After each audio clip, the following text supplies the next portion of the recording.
बिस्मिल्लाहिर्रहमानिर्रहीम। अस्सलाम वालेकुम। आज का हमारा जो टॉपिक है डिस्कशन के लिए वह है डिज़ीज़ कंट्रोल। आज हम देखेंगे कि किस तरह से हम जो डिफरेंट डिजीज़ हैं उनको कंट्रोल करेंगे स्पेसिफिक थेरेपी की हेल्प से, जिसको हम जीन थेरेपी का नाम देते हैं।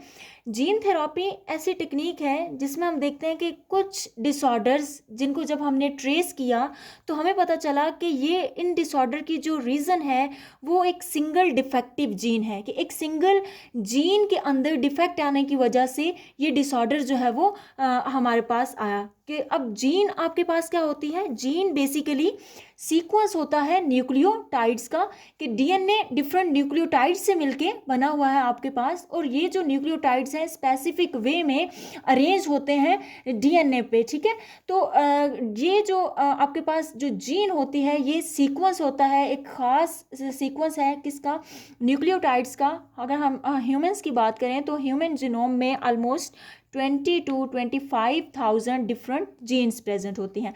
अब ये जो जीन्स हैं ये खुद को जब एक्सप्रेस करती हैं और अपना प्रोडक्ट तैयार करती हैं प्रोटीन्स की फॉर्म में या एंजाइम्स की फॉर्म में, तो अगर इस जीन के अंदर डिफेक्ट आएगा तो डेफिनेटली जो इसका प्रोडक्ट होगा एंजाइम प्रोटीन उनके अंदर भी क्या आएगा, डिफेक्ट आएगा, और यही डिफेक्ट क्या काज करता है, प्रॉब्लम काज करेगा। तो जीन थेरेपी ऐसी टेक्निक है जिसमें बेसिकली हम जो हमारी डिफेक्टिव जीन होती है उसको रिप्लेस कर देते हैं नॉर्मल वन के साथ। ठीक है, यानी कि नॉर्मल जीन के साथ उसको रिप्लेस कर देंगे। अब एक क्वेश्चन माइंड में आता है कि हमारी ये जो जीन है इसके अंदर डिफेक्ट क्यों आता है, किस तरह से आता है, क्या रीज़न है इसके पीछे।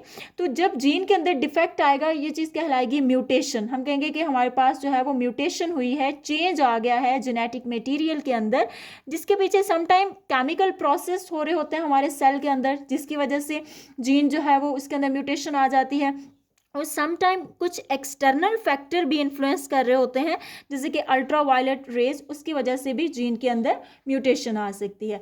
तो जीन थेरेपी को अडॉप्ट करके हम कुछ डिजीज़ को कंट्रोल कर सकते हैं जिनकी रीज़न आपके पीछे म्यूटेशन होती है, जो कि चेंज कर देती हैं प्रोडक्ट जीन की एक्सप्रेशन का। तो म्यूटेंट प्रोटीन होती है आपके पास वो अपना नॉर्मल फंक्शन परफॉर्म नहीं कर सकती। तो अगर हम क्या करेंगे कि फॉल्टी जीन को रिप्लेस कर देंगे तो डिजीज़ डेफिनेटली जो कि फॉल्टी प्रोटीन की वजह से हो रही थी, जब हमने जीन को ही रिप्लेस कर दिया, इसका मतलब है कि अब अगर जो नॉर्मल जीन हम इंसर्ट कर रहे हैं, नॉर्मल जीन अपनी नॉर्मल प्रोटीन बनाएगी और वो जो डिफेक्ट है वो भी डेफिनेटली क्योर हो जाएगा। तो जीन थेरेपी के हमारे पास डिफरेंट टाइप्स होती हैं। बेसिकली आपके पास एक होती है in vivo and x Vivo. In vivo में हम जीन्स को इंसर्ट करते हैं डायरेक्टली पर्सन की बॉडी के अंदर। ठीक है, कि हमें जो भी जीन इंसर्ट करनी होती है उस जीन को हम नॉर्मल पर्सन की बॉडी के अंदर इंसर्ट कर देते हैं डिफरेंट वेज में। स्पेशली हम थिन नीडल्स के थ्रू, थिन नीडल्स होती है उसके थ्रू डायरेक्टली इंजेक्ट कर देंगे पर्सन की बॉडी में।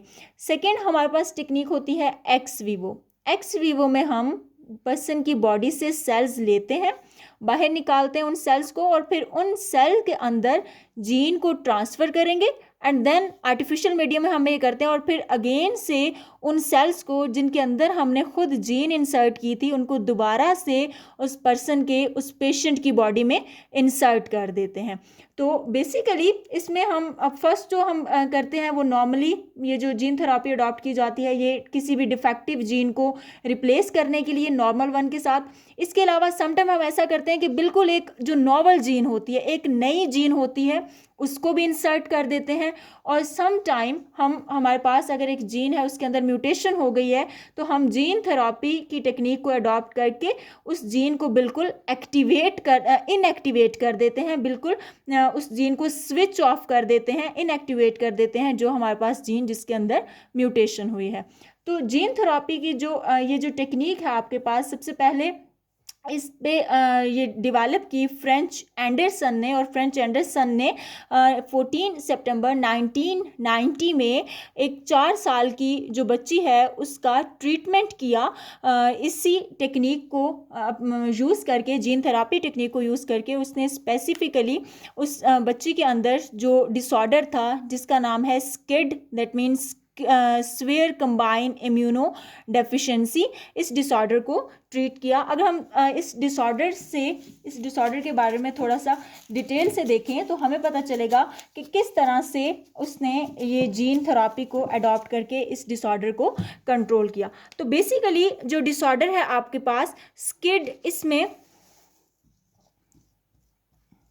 स्किड डिसऑर्डर है, swear combine immuno deficiency.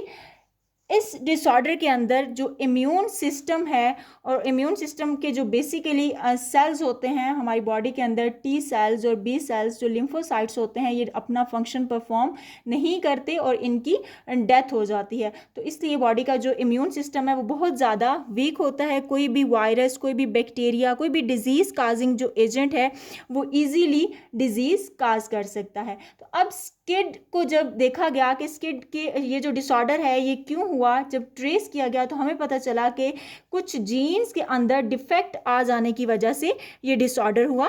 Basically ये जो स्किड डिजीज़ है ये 9 डिफरेंट जीन्स हैं जिनके अंदर अगर प्रॉब्लम हो जाती है, उनके अंदर म्यूटेशन हो जाती है तो उसकी वजह से आपके पास ये स्किड डिसऑर्डर होता है, जिसमें से इसको ट्रेस किया गया कि सम टाइम जो स्किड है वो ADA की डेफिशिएंसी की वजह से होता है।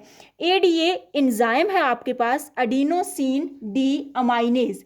एडिनोसिन डी अमाइनेज जीन के अंदर सम टाइम म्यूटेशन हो जाती है। ये जीन आपके पास क्रोमोसोम नंबर 20 पे लाई कर रही है, ठीक है। ह्यूमंस के अंदर अगर हम बात करें तो क्रोमोसोम नंबर 20 पे ये जीन प्रेजेंट है, ADA जीन। ADA जीन का फंक्शन क्या है? ADA जीन आपके पास एंजाइम बनाती है, एडिनोसिन डी अमाइनेज एंजाइम बनाएगी, एडिनोसिन डी अमाइनेज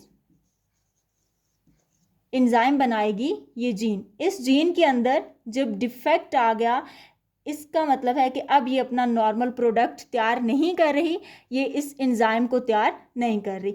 इस एंजाइम के ना होने की वजह से डिजीज़ हो जाती है, कौन सी? स्किड। अब इस एंजाइम का क्या फंक्शन है? ये एंजाइम बेसिकली हमारी बॉडी के अंदर एक प्रोडक्ट बन रही होती है, डीऑक्सी एडिनोसिन, डीऑक्सी एडिनोसिन। ये प्रोडक्ट DNA की ब्रेकडाउन की वजह से जितने भी जो हमारे बॉडी के सेल्स होते हैं ऑलमोस्ट उन सब के अंदर ये प्रोडक्ट जो है वो बनती है, और ये प्रोडक्ट आपके पास टॉक्सिक प्रोडक्ट होती है, स्पेशली जो कि इम्यून सिस्टम के जो सेल्स होते हैं, बेसिकली जो लिम्फोसाइट्स होते हैं, उनके लिए ये प्रोडक्ट बहुत ज़्यादा टॉक्सिक होती है। तो एडिनोसिन डी अमाइनेज इस प्रोडक्ट को चेंज करके, इस प्रोडक्ट को बेसिकली चेंज कर देता है किसी और प्रोडक्ट में जिसका नाम है डीऑक्सिनोसिन,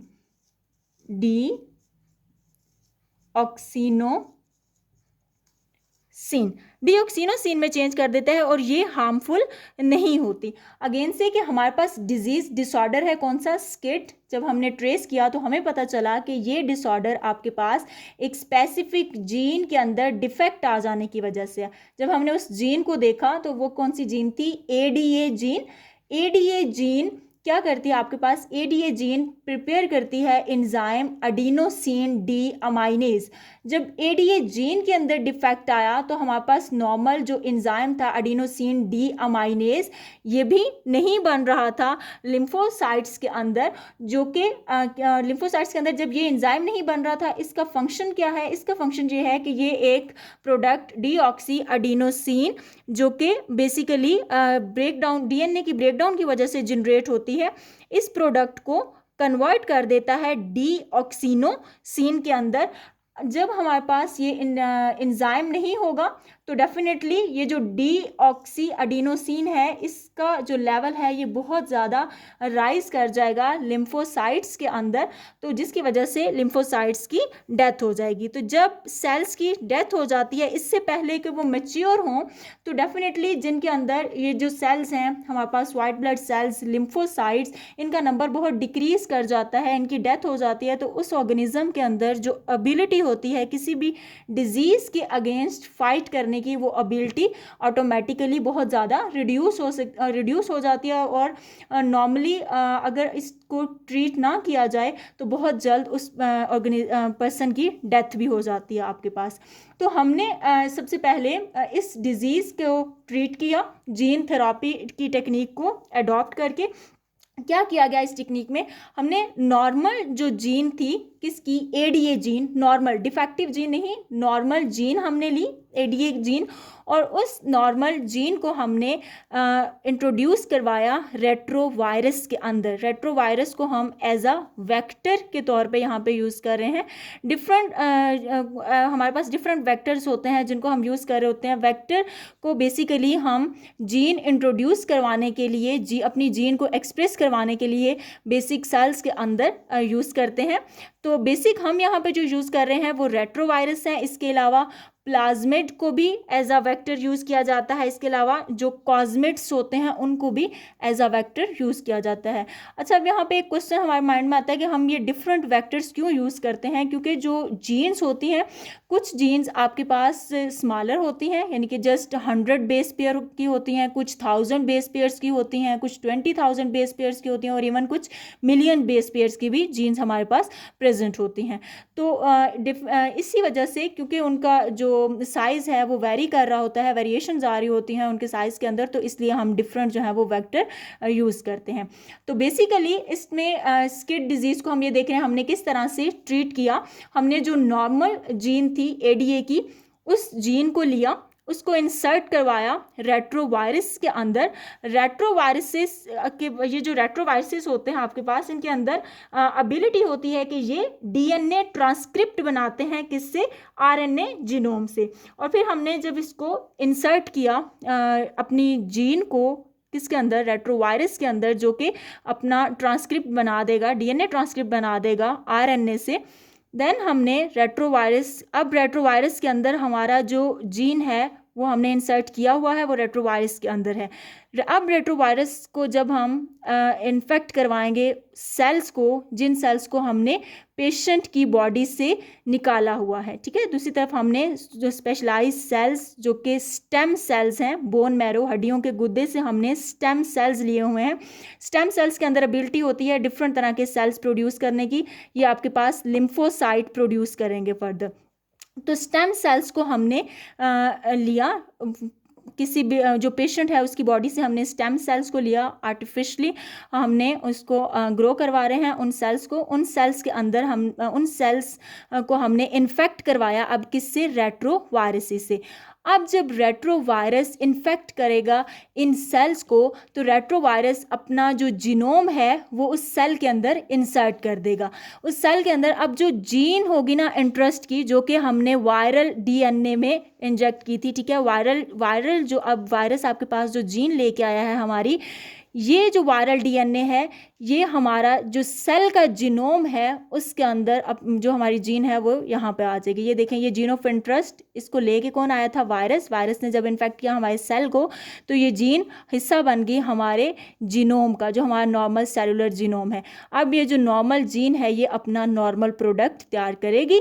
अब इन्हीं ये सेल्स को, जो कि अब रिकॉम्बिनेंट सेल्स कहलाएंगे, क्योंकि दो डिफरेंट जो हैं डीएनए कंबाइन हुए हैं हमारे पास, तो हमने ये जो रिकॉम्बिनेंट सेल्स हैं इनको दोबारा से पेशेंट की बॉडी में इंसर्ट कर देना है। जब हम दोबारा से इसको पेशेंट की बॉडी में इंसर्ट कर देंगे, इंजेक्ट कर देंगे, तो हम देखेंगे कि ये जो जीन है अब अपना नॉर्मल प्रोडक्ट तैयार करना शुरू हो जाएगी। और जो हमारे पास डेफिशिएंसी थी जिस एंजाइम की, एडिनोसिन डी अमाइनेज एंजाइम, ये भी आपके पास बनना शुरू हो जाएगा। और इस तरह से हम जो है वो डिजीज़ को क्योर कर लेते हैं। तो ये बेसिकली आपके पास पूरा मेथड था जिसको अप्लाई करके हम डिज़ीज़ को कंट्रोल करते हैं। इसके अलावा और भी डिफरेंट डिजीज़ हैं जिनको हम कंट्रोल कर सकते हैं।